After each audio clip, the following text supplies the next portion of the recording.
Aqui estamos dando continuidade à leitura do livro Memórias de um Suicida, escrito por Ivone do Amaral Pereira, narrando a história depois da morte de Camilo Castelo Branco, que se assina aqui como Camilo Cândido Botelho. Hoje vamos ler o capítulo 7. Nossos amigos, os discípulos de Allan Kardec. Nos intervalos que se seguiam de uma reunião a outra, não voltávamos ao nosso abrigo da espiritualidade. Permanecíamos antes no próprio ambiente terrestre, em virtude de ser a viagem a empreender excessivamente dificultosa para o grupo numeroso e pesado, tal como o nosso. Poder repeti-la em trânsito diário. Assim, foi que ficamos entre os homens cerca de 2 meses, tempo necessário à consecução das reuniões íntimas de que carecíamos e de outras tantas de preparação iniciática, onde apenas os princípios e conceitos morais e filosóficos eram examinados, sem a prática dos mistérios. Ele chamava de mistérios as reuniões mediúnicas. Naquela época tudo era mistério. Continuando. Nossa qualidade de suicidas, cuja aura virulada por irradiações inferiores poderia levar à perturbação e os desgosto às pobres criaturas encarnadas das quais nos aproximássemos, ou delas receber influenciações prejudiciais ao delicado tratamento a que éramos submetidos. Inibia-nos permanecer em quaisquer recintos, habitados ou visitados por almas encarnadas. Então, eles evitavam ficar nos locais públicos, porque eles poderiam, digamos, entre aspas, contaminar fluidicamente outras pessoas ou ser contaminados por elas, uma vez que eles eram ainda, estavam ainda se recuperando do estado em que eles estavam. Continuando. Convém esclarecer que éramos entidades em vias de reeducação e, por isso mesmo, submetidas a regras muito severas de conduta, o que impedia de vivermos ao léu entre os homens, influenciando molestamente a sociedade terrena, coisa que fatalmente sucederia se continuássemos rebelados, recalcitrantes no erro. Éramos então conduzidos a locais pitorescos, nos arredores das povoações em que nos encontrássemos, e onde se tornasse difícil o ingresso dos homens. Bosques amenos, prados ensombrados por árvores frutíferas, colinas férteis e verdejantes, onde o gado saboreava a relva fresca da sua predileção. Tendas eram levantadas, e aldeamento gracioso, invisível aos olhos humanos, mas perfeitamente real para nós outros, e que a doce poesia bucólica assinalava de matizes sedutores. Surgia sob o zimbório eternamente azul dos céus brasileiros, onde o carro flamejante do astro-rei resplandecia com a pompa inigualável dos seus raios revigorantes. A noite eterna melancolia adoçava nossas amarguras de exilados do lar e da família, quando, voltando de assistir às arrebatadoras preleções evangélicas durante as reuniões dos espiritistas cristãos, nos quedávamos a meditar, sob o silêncio inalterável das colinas ou da placidez dos vergéis, rememorando as lições fecundas sobre a existência do Ser Supremo como Criador e Pai, enquanto fitávamos a umbela celeste, machetada de estrelas lucilantes e lindas. Profundas elucubrações então dilatavam nosso raciocínio, ao mesmo tempo que contemplávamos, enternecidos, quais jovens namorados, aquele espaço sideral arrastando a glória inavaliável com que o arquiteto supremo o dotou. Aqui eram astros fulgurantes e imensos, sóis poderosos centros de força, de luz, de calor e de vida. Além, mudos arrebatadores de beleza, grandeza inconcebível, cujo esplendor chegava até nossas vistas de preceitos do mundo invisível, como amoroso aceno fraterno. Afirmar que também eles abrigavam outras humanidades, almas nossas irmãs em marcha para a redenção, enamoradas do bem e da luz, como nós, oriundas do mesmo sopro paternal, divino em que o nosso âmago sentíamos agora palpitar, apesar da extrema pobreza moral em que nos debatíamos. E por toda a parte, a expressão gloriosa do pensamento do Altíssimo a falar do seu poder, do seu amor e da sua sabedoria. Então, Camilo explica aqui que também em outros planetas havia vida, vida semelhante à nossa, em outros estados de matéria, possivelmente, mas também havia vida, e o Pai Criador era de todos nós. Como Jesus mesmo disse, né, que havia muitas moradas na casa do Pai. Continuando. Não raramente, sob o sussurro mavioso das frondes que engraudinavam aquela colina, ante as dúlcidas virações que refrescavam a noite clarificada pela refulgência dos astros que rolavam pela imensidão, nossos amigos, os discípulos de Allan Kardec, isto é, os médiuns, os doutrinadores, os evangelizadores, cujo altruísmo e boa vontade tanto contribuíam para alívio de nossas inquietações, visitavam-nos em nosso acampamento, pela calada na noite. Mal seus corpos físicos repousavam em sono profundo. Confabulavam conosco, piedosa e amorosamente, pois tinham livre acesso em nosso aldeamento de emergência. Ampliavam explicações em torno da excelência das doutrinas que professavam, revelando-se respeitosos crentes na paternidade de Deus, na imortalidade da alma e na evolução do ser para o todo-poderoso Criador.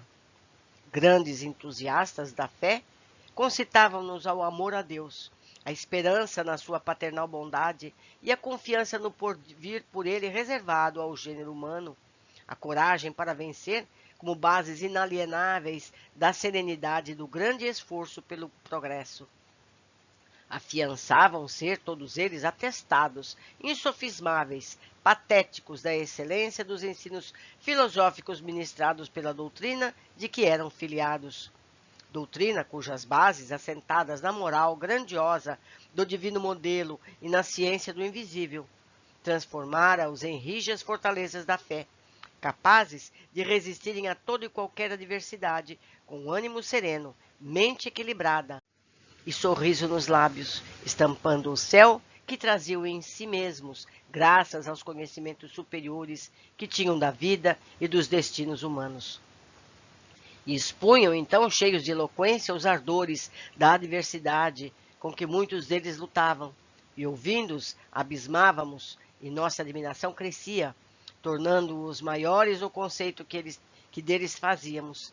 Este varão, respeitável, chefe de família numerosa, era paupérrimo, vivendo a lutar sem tréguas pela subsistência dos seus. Aquele outro, incompreendido no lar, isolado no seio da própria família, que não lhe respeitava o direito sagrado de pensar e de crer como lhe aprouvesse. Esta senhora, carregando a pesada cruz de um matrimônio desventurado, subjugada ao imperativo de duras humilhações e desgostos diários. Eis, porém, mais esta, que vira morrer o filho único em plena juventude, arrimo e doçura da sua viuvez e da sua velhice. Enquanto essa jovem, nas vésperas do consórcio ternamente almejado, se via recompensada na sua doce e prometedora dedicação com o perjúrio abominável daquele que lhe despertara os primeiros arroubos do coração. Pois o ser iniciado no espiritismo cristão não exclui a necessidade de grandes reparações e testemunhos dolorosos. No entanto, a serenidade e paciente conformidade presidiu em tais choques em seus corações. Haviam-se voltado confiantes para o seio amorável de Jesus, fiéis ao convite eterno que lhes conheciam permanente. Abriram os corações e o entendimento às doces influências celestes, acaldorando-se os influxos assistenciais de seus guias e instrutores. E agora marchavam, confiantes, demandando o futuro, certos da vitória final.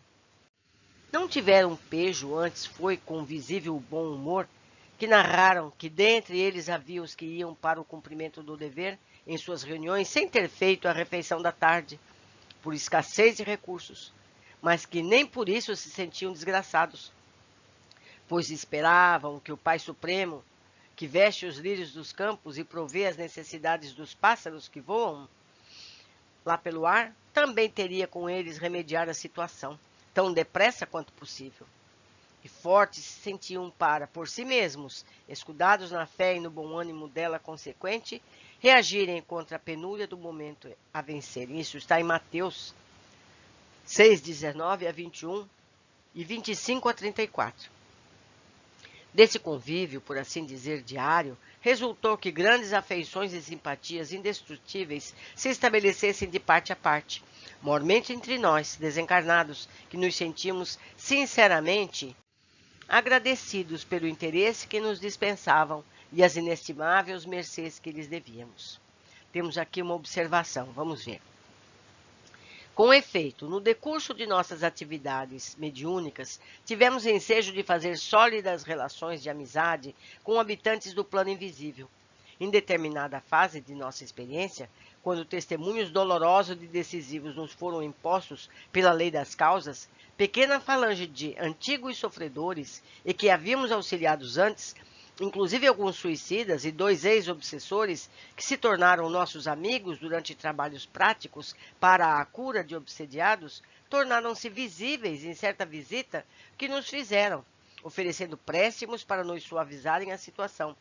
Nada sendo, porém, possível, porquanto a situação era irremediável, misturaram com as suas lágrimas, visitando-nos frequentemente, e assim nos proporcionando grande refrigério com a prova que nos deram de tão benévola afeição. Quem disse isso foi a Ivone, né? Foram fatos que aconteceram com ela e com seus parceiros de mediunidade. Continuando. Tínhamos licença para segui-los em jornadas laboriosas no desempenho da beneficência. Poderosamente interessantes, tais labores serviam-nos de magnificentes lições, de vez que, arraigados em insano egoísmo, não compreendíamos como poderia alguém dedicar-se ao bem alheio com tão elevadas demonstrações de desinteresse e amor fraterno. Não me eximirei de dedicar algumas linhas dessas narrativas à descrição das operosidades a que assistimos então, para só nos referirmos ao que era realizado por eles em corpo astral, durante as horas dedicadas ao sono e ao descanso físico-material. Os médiuns e demais iniciados cristãos encarnados, comissionados pelo Instituto Maria de Nazaré, mereciam a sua confiança e estavam sob sua vigilância até findarem os compromissos que haviam assumido com os seus diretores. Muitas vezes, porém, essa vigilância estendia-se por tempo indeterminado, passando o aprendiz terreno a fazer parte da falange de trabalhadores da colônia, o que será o mesmo que dizer que se tornava colaborador da magna legião dos servos de Maria. Se eram verdadeiramente dedicados ao ministério apostólico que experimentavam, sob os auspícios da grande doutrina compilada pelo chefe da escola em que se iniciaram, isto é, Allan Kardec, não limitavam o concurso da sua boa vontade às sessões semanais de cunho secreto, em núcleo que pertenciam. Ao contrário, dilatariam o raio das ações próprias, empreendendo esforços favoráveis à exaltação da causa que lhes serviam. Eu faço um parênteses aqui, que isso se passa por volta de 1903. As reuniões mediúnicas não são mais assim secretas, como parece ser aqui nesse texto. Seguindo. Pela noite adentro, aqueles a quem nos ligávamos transportavam-se a grandes distâncias em corpo astral, associando-se aos seus mentores e guias para nobres realizações. Em nossa falange, cada grupo de 10 ou mesmo em número menor poderia associar-lhe no intuito de instruir-se, segui-los nas peregrinações dignificantes em prol da causa expulsada pelo mestre magnânimo, desde que seus tutelares e assistentes dirigissem os serviços e que mentores da legião tomassem parte da comitiva. Durante os 2 meses de nossa convivência na Terra, tive ocasião de segui-los algumas vezes, acompanhado de outros cômpares da falange, inclusive Belarmino, e seguidos de nossos afetuosos amigos de Calerreiras e Ramiro Guzmán. Encaminhados por seus instrutores espirituais, visitavam hospitais através do silêncio da noite, abençoando os leitos, abeirando-se dos leitos em que gemiam pobres e enfermos, desesperançados e tristes. No piedoso interesse de lhes ministrarem alívio e vigores novos com aplicações magnéticas vitalizantes de que eram fecundos depositários.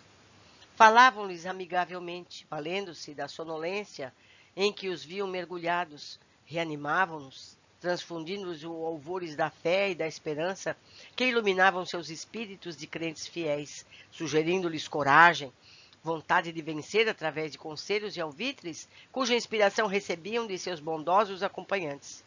Com eles, assim, ingressamos também em domicílios particulares, observando que o intuito que levavam era sempre o de servir e aprender, quer se tratasse de visita aos palácios, às choupanas ou até aos prostíbulos, pois entendiam que os seus guias, que também aqui existiam corações a consolar, espíritos enfraquecidos a reerguer e aconselhar, de outras vezes, solicitavam nossa cooperação no empenho de consolar grandes infelizes, isto é, pessoas encarnadas que atravessavam testemunhos dolorosos na série de provações convenientes e cujas tendências para o desânimo e a desesperação poderia tornar-se fatal.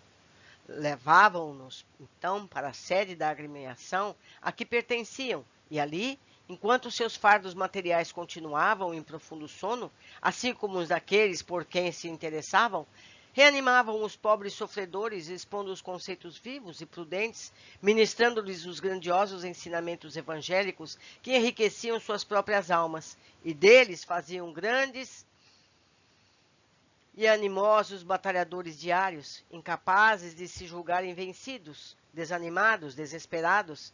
E era então que emprestávamos nossa dolorosa experiência, aquecendo em falar a sinistra aventura que o desânimo nos reservava, arrastando-nos para o abismo do suicídio.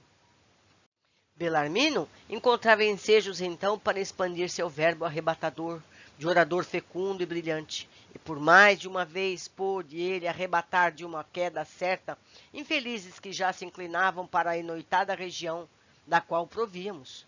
Tudo isso valeu-nos aproveitamento valioso, elucidações de alto valor, exemplificação sedutora, ao passo que reação consoladora nos reanimava, fornecendo-nos esperança. Ao fim de 2 meses, porém, nada mais sendo necessário recebermos do plano material terreno, foi ordenado o regresso da falange à sua colônia astral. Não foi sem profunda comoção que abraçamos esses ternos e singelos amigos na última visita ao nosso bucólico aldeamento para as despedidas, e cuja placidez comunicativa do coração tão sadio vigor prestava às nossas almas vacilantes e apreensivas. Conquanto seus corpos carnais se mantivessem adormecidos quando iam ver-nos, era bem certo que os enxergávamos realmente como homens ou mulheres, sem que chegasse a impressionar-nos a diferença do envoltório. Hipotecamos-lhes gratidão eterna, apresentamos-lhes protestos de afeição inquebrantável, prometemos-lhes visitas frequentes tão depressa nolo permitissem as circunstâncias, retribuição das gentilezas e provas de consideração com que nos haviam honrado. Assim, nos víssemos para tanto capacitados. Por sua vez, prometeram continuar interessando-se pelo drama que nos aprisionava, quer orando a clemência divina em nosso favor, ou nos transmitindo suas expressões de amizade através das missivas telepáticas que suas faculdades anímicas principiavam a produzir, promessa que imensamente nos desvaneceu. Com efeito, após chegarmos ao nosso nevado asílio, frequentemente víamos suas figuras amigas se destacarem na lucidez dos nossos aparelhos de televisão, envoltas sempre nas ondas opalinas da prece e dos pensamentos generosos com que encaminhavam a Deus os bons votos que faziam pela melhoria de nossa situação. Se passando 2 longos meses sobre a crosta terrestre, hóspede dos serenos céus brasileiros, não nos concederam os guardiões a devida autorização para visitarmos sítios queridos da nossa pátria, cujas recordações saudosas umedeciam de pranto as fibras sensíveis de nossas almas.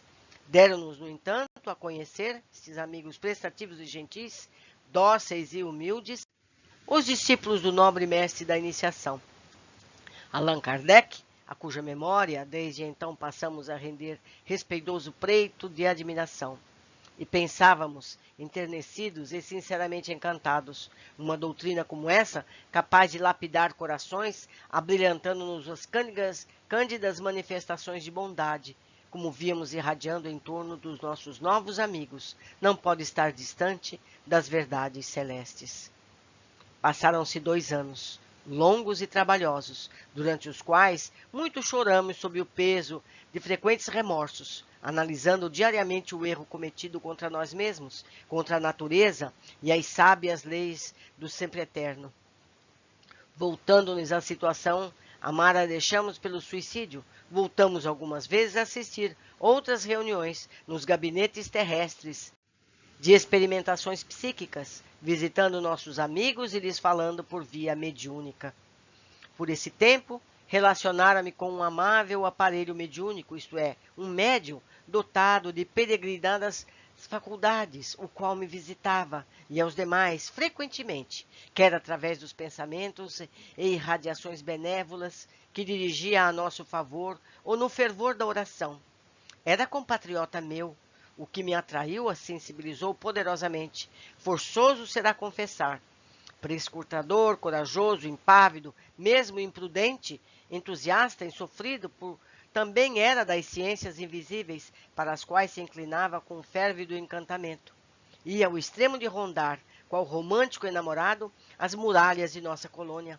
Em um corpo astral, durante o repouso noturno, ou em expressivos transes mediúnicos, intentando atrair-nos a fim de pôr-se em comunicação direta conosco, o que preocupava soberanamente nossos instrutores e a direção da colônia.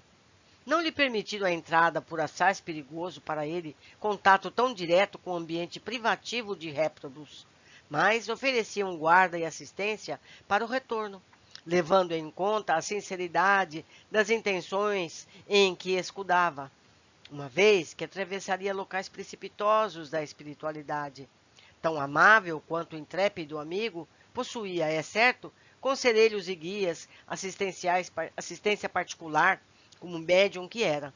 Não obstante, possuía também o livre-arbítrio, a vontade livre para agir como lhe aprovesse, uma vez que lhe fora recomendado precatar-se com as disciplinas apropriadas ao exercício das faculdades mediúnicas, as quais compete ao iniciado observar com o máximo rigor.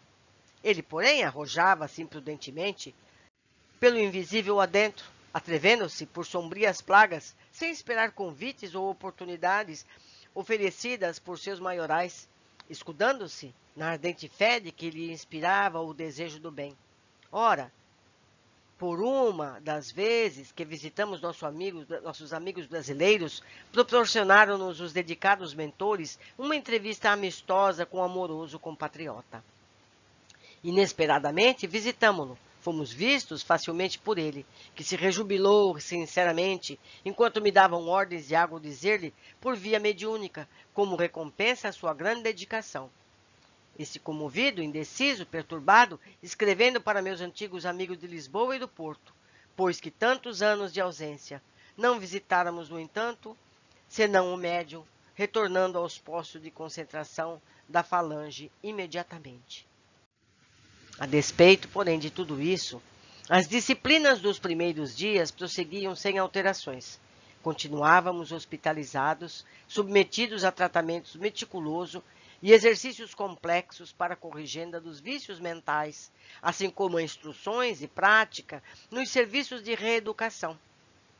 Conhecíamos já a lógica férrea da reencarnação, fantasma que apavora qualquer espírito delinquente, a um suicida em particular, e que ele reluta em aceitar intimamente convencido, no entanto, de que é verdade que se impõe, que procura negar, porque a teme, sentindo, todavia, que a cada dia que passa, a cada minuto que se escoa, no estágio consolador onde assistem seus guias desvelados, é por ela atraída como bloco minúsculo de aço pelo ímã poderoso e irresistível, e a qual porfira em arrastar das próprias cogitações, sabendo a inevitável de seu destino, como a morte é dos destinos humanos. Entretanto, não a experimentávamos ainda pessoalmente. vasculhando os arquivos reveladores da subconsciência, a fim de contemplarmos nosso ser da plenitude e da inferioridade moral que lhe era própria. Nossa qualidade de suicidas, cujas vibrações excitadas nos torturavam a mente com repercussões e impressões excessivamente dolorosas, retardava a consecução desse progresso que se verifica facilmente nas entidades normais ou evoluídas. A esse tempo, haviam se estreitado poderosamente as nossas relações de amizade com o pessoal dos serviços hospitalares, e particularmente cada grupo com seus guias responsáveis mais direto, isso é, médicos, enfermeiros, vigilantes, instrutores e psiquistas. Ora, o assistente que mais assiduamente nos seguia era o jovem médico espanhol Roberto de Canalejas, cujas peregrinas qualidades intelectuais e morais observávamos diariamente. Ele e seu pai Carlos de Canalejas, pequeno fidalgo espanhol, alma de apóstolo, coração angelical, e mãe Joel Steele, mereciam do nosso pavilhão em geral, de nossa enfermaria em particular, as mais efusivas demonstrações de amizade e respeito. Roberto, porém, não era entidade muito evolutiva, conquanto fosse avantajado o cabedal de prendas morais por ele duramente adquirido através das existências planetárias. Tratava-se de espírito em marcha franca no carreio áspero do progresso, e viera para o estágio do além-túmulo não havia sequer um século após a encarnação reparadora muito acerba, na qual a dor de brutal traição conjugal despedaçara-lhe o coração e a felicidade que jurava fruir. Tivera Roberto nada menos do que o lar destroçada pelo perjúrio da esposa, a quem amara com todo o devotamento possível a um coração de esposo. Vira morrer a filha querida, primogênita dessa união que tudo fizera supor auspiciosa e duradoura.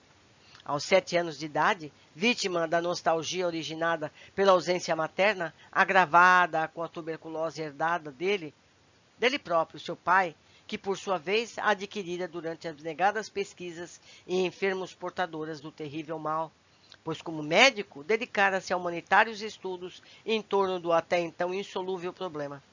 Até então, 1903. Sofreram humilhações penosas e 1000 situações difíceis por causa do casamento desigual que fizera, pois o destino levara-o a apaixonar-se irremediavelmente pela encantadora Leila, filha do conde de Guzmán, o nosso muito entristecido amigo da vigilância. Correspondido com veemência pela volúvel menina, que então contava apenas 15 primaveras, e ela se unira pelo matrimônio não obstante as relutâncias de Dom Ramiro, cuja penetração psicológica em torno da própria filha inaugurava feliz desfecho para o importante acontecimento. Roberto de Canalejas, em verdade, não passava de pobre e obscuro filho adotivo de um fidalgo generoso que lhe dera o nome e posição social, mas cuja fortuna fora disseminada em meritórias obras de socorro e proteção à infância desvalida. Nos últimos quartéis do século XVII, tivera Roberto uma existência no centro da Europa, tornando-se suicida no ano 1680. Por essa dolorosa razão, já no século XX, conforme nos achávamos na espiritualidade, ainda sofria consequências do mal-assinado ato de então. Olhe, meus amigos, do século XVII ao XX, ele ainda sofre os problemas do suicídio que ele cometeu. Ainda sofria consequências do mal-assinado ato de então, pois o seu drama conjugal, verificado na Espanha, na primeira metade do século XIX, mas não fora do que a experiência que não se quisera submeter ao final do século XVII. Esse nobre amigo, cujo aspecto grave e imediativo tanto nos atraía, aparecia no além-túmulo tal como existia com vestes carnais durante a última existência passada na Espanha. Estatura mediana, barba negra e cerrada elegantemente, terminada em ponta, qual usavam os aristocratas da época, e acompanhada de bigodes bem tratados, cabeleira volumosa e farta, tez branquíssima, quase nívea, olhos negros, grandes, pensativos, lembrando ciganos andaluzes, e mãos longas, indicando o exercício continuado no pianista, o mal terrível que fizera tombar seu último fardo carnal. Ele próprio revelava-me essa pavorosa síntese de sua vida durante os serões em que nos acompanhava pelas aleias mortas do parque do hospital. Fizeram-o, porém, no intuito altruístico de elucidação, concitando-nos ao valor para enfrentar o futuro que áspero nos aguardava, porquanto ao suicida cumpre reparar a fraqueza de que se deu provas, curando-se do desânimo que o ata à inferioridade com testemunhos decisivos de fortaleza e resoluções salvadoras. Ou fosse porque ele conhecera e amara Portugal, tendo ali vivido os últimos meses de sua vida, recebendo como derradeiro pouso para sua armadura humana a argila portuguesa. Fosse porque, além de médico, era também artista, de elevado mérito, porquanto cultivava as belas letras e a música, enquanto a verdade era que nosso grupo se compunha de intelectuais portugueses, orgulhosos de sua heróica pátria. Ao certo foi que afetuosa simpatia a ele nos enlaçou, fundindo-se logo em imorredouro afeto fraternal. Belarmino de Queiroz e Souza, o poliglota filósofo, que a esse tempo só de longe em longe recordava o antigo monóculo, era dos que mais vivamente se empolgavam com a nova amizade, pois no amigo Pereira descobrir de algum modo um similar, confessara que Canalerras, que tivera a desdita de professar doutrinas materialistas quando encarnado, renegando a ideia do ser supremo, repelindo a luz dos sentimentos cristãos pelo domínio exclusivo da ciência. Fato que o desamparara grandemente durante os contínuos desabores da existência, agravando mais tarde a própria situação moral, quando a adversidade desferia o supremo golpe no lar doméstico. Continuadamente, entretinham longas dissertações em torno dos tão palpitantes temas materialistas à luz da ciência psíquica, respondendo Roberto com lógicas retorquíveis aos argumentos vivos de Belarmino, que mal iniciara a reeducação no campo espiritual, pois trazia aquele sobre o interlocutor as vantagens de conhecimentos muito mais profundos, não somente em filosofia, como ainda em ciência e moral, e era de vê-los amistosa e fraternalmente discutindo sobre os mais belos e profundos assuntos. O poliglota, desejando a reaprender, renovando cabedais sobre as ruínas das antigas convicções, o jovem doutor acendendo para ele fachos de luzes inéditas com que norteasse a trajetória do porvir, estribando-se em fatos positivos que tão do agrado eram do interlocutor.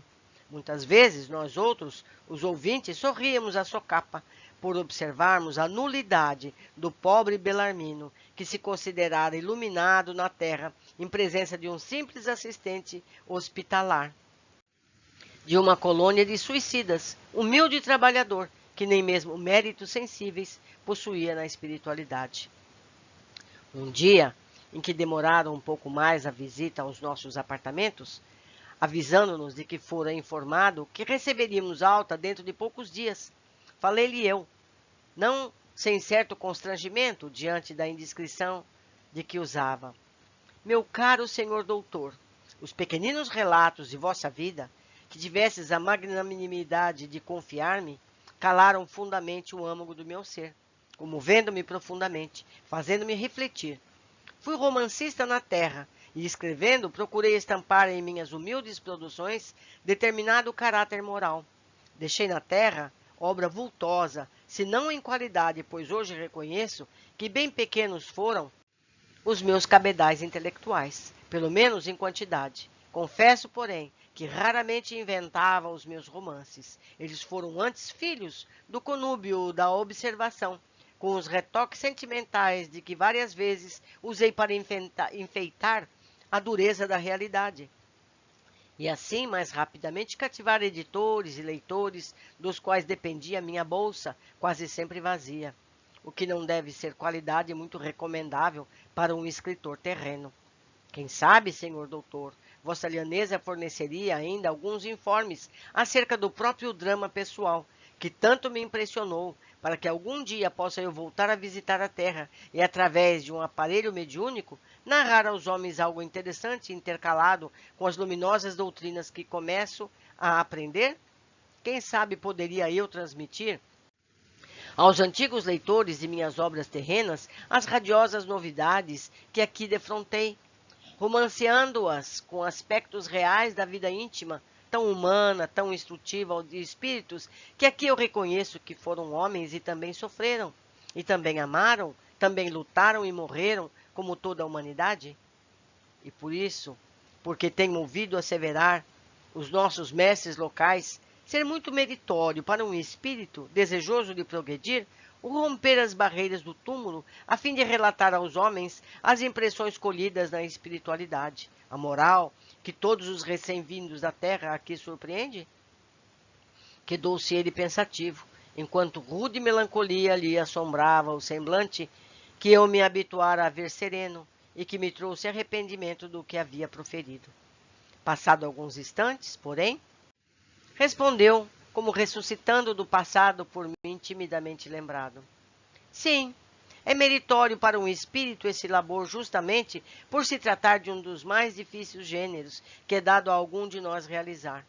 Com maior facilidade, penetraremos um antro de obsessores nas câmaras bárbaras da esfera terrestre, a fim de retê-los, casando-lhe a liberdade, ou um covil de magias com seu arsenal de estrutices, onde atrocidades se praticam com desencarnados e encarnados. A fim de anularmos tentativas criminosas, com as mais prestezas convenceremos um endurecido no mal à volta a uma reencarnação expiatória, do que conseguiremos vencer o cerrado espinheiro que representa a mente de um médium, a fim de conseguirmos transmitir centelhas das claridades que aqui nos deslumbram. De início, deverei esclarecer que não existem muitos médiuns dispostos a tão melindroso gênero de tarefa. E quando se nos depara um ou outro dotado com as necessárias aptidões, além de os reconhecermos deseducados da moral cristã, elemento indispensável, a fim idealizado pelos grandes instrutores que estimulam o gênero de experiência, entrincheiram-se eles de tal forma no comodismo, indispostos para as disciplinas a que seu próprio benefício deles exigimos, assim como na dúvida e na vaidade de se presumirem iluminados, predestinados, indispensáveis ao movimento de propaganda do invisível, que anulam completamente nosso entusiasmo, como se suas mentes nos atingissem com duchas geladas. Daí o preferirmos as almas simples, os humildes, os pequeninos, os quais, por sua vez, por não disporem senão de bens pequenos, cabedais intelectuais, exigem de nossa parte perseverança, dedicação e trabalhos exaustivos para algo revelarmos aos homens através de suas faculdades. Minha vida, prezado amigo, ou antes, minhas vidas, através das migrações terrenas em que tenho experimentado as lides do progresso, relatadas que fossem com efeito aos seus leitores, oferecer-lhe-iam lições que não seriam de rejeitar. A vida de qualquer homem ou de qualquer espírito é sempre fértil de sequências elucidadoras. Romance instrutivo que arrebata, porque reflete a luta da humanidade contra si própria, através de longa jornada em busca do porto florido e áureo da redenção. Poderá colher sua observação aqui mesmo, pois na estreiteza desse asilo há bons temas educativos para transmitir aos humanos por via mediúnica.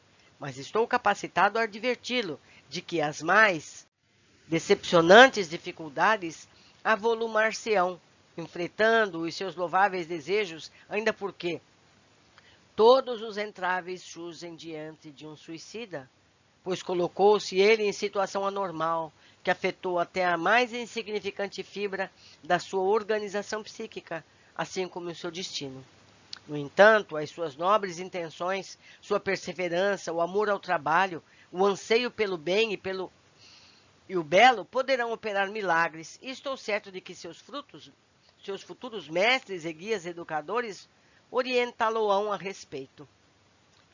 Quanto aos informes solicitados, teria satisfação em fornecer-los, meu amigo. Reconheço-o sinceramente intencionado, e o espírito, uma vez despido dos preconceitos terrenos, perde o pejo que o homem conserva de revelar aos amigos os infortúnios e particularidades que os confrangem.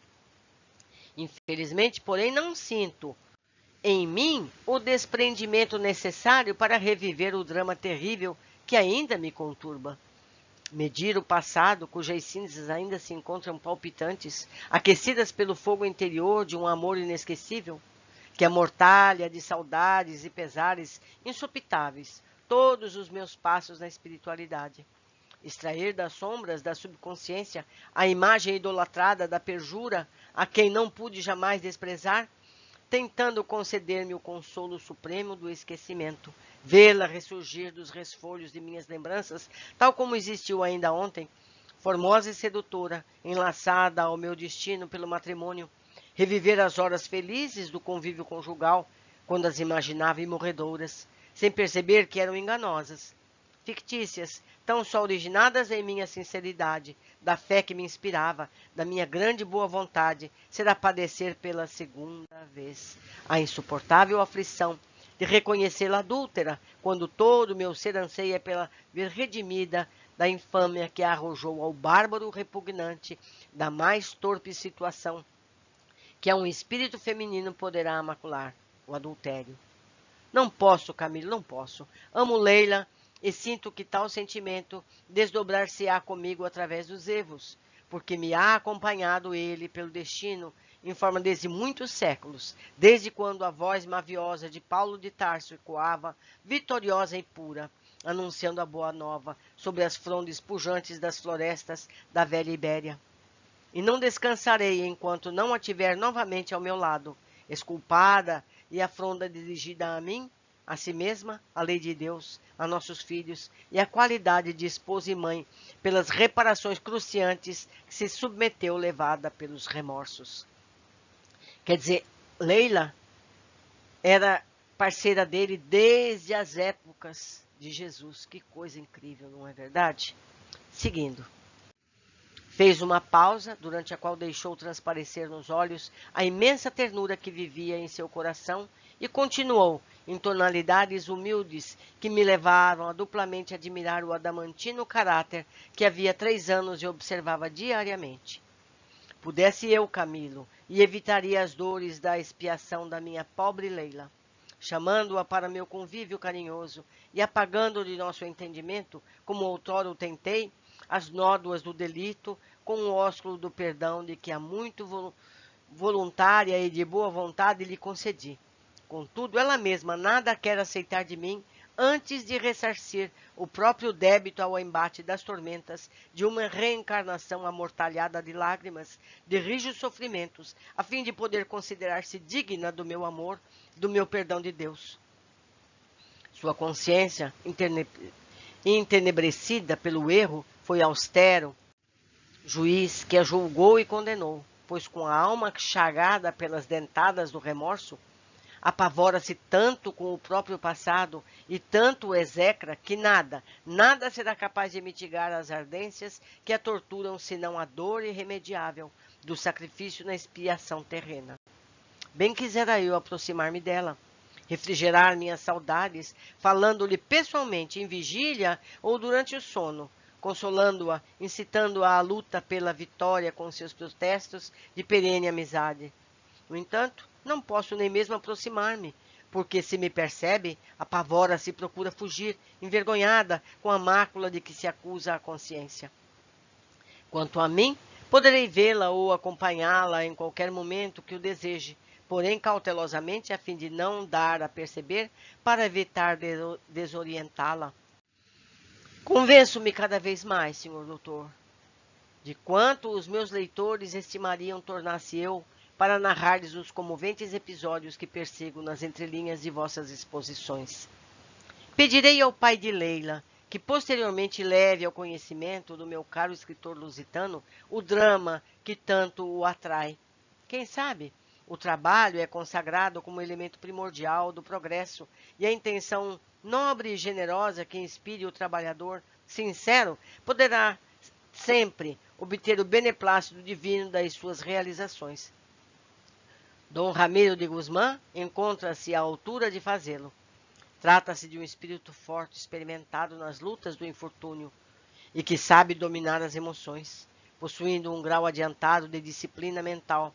Poderá e quererá fazê-lo, pois comprometeu-se comigo mesmo a pugnar pela reeducação moral da juventude feminina na terra, em memória da sua infeliz filha, tão amada por seu coração de pai, mas que tantos e tão acerbos desgostos lhe causou. Malgrado a educação aprimorada que lhe esforçou por fornecer-lhe, falar-lhe-ia a respeito. Compreendendo-o disposto a retirar-se, observei ainda, fiel à impertinência da antiga curiosidade do romancista, que em toda a parte fareja substâncias sentimentais com que engrandecer seus temas. E perdoai-me, boníssimo doutor, vossa esposa, a formosa Leila, onde se encontra presentemente?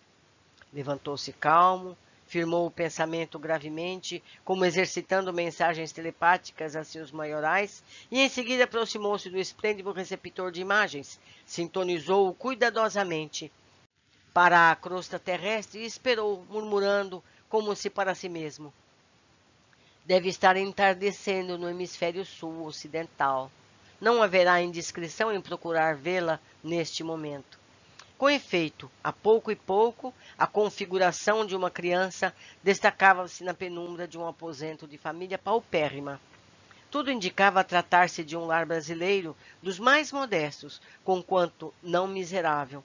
Uma menina aparentando 5 anos de idade, cujas feições concentradas e tristes indicavam a violência das tempestades que lhe tumultuavam o espírito, entretinha-se com seus modestos brinquedos de criança pobre, parecendo mentalmente preocupada com as reminiscências que se embaralhavam aos fatos presentes, pois falava às bonecas como se conversasse com personagens cujas imagens se desenhavam quais contornos a crayon em suas vibrações mentais. Roberto contemplou-a tristemente e, voltando-se para mim, que me apossava do ensinamento deslumbrado ante a majestade do drama cujos primórdios me davam a conhecer.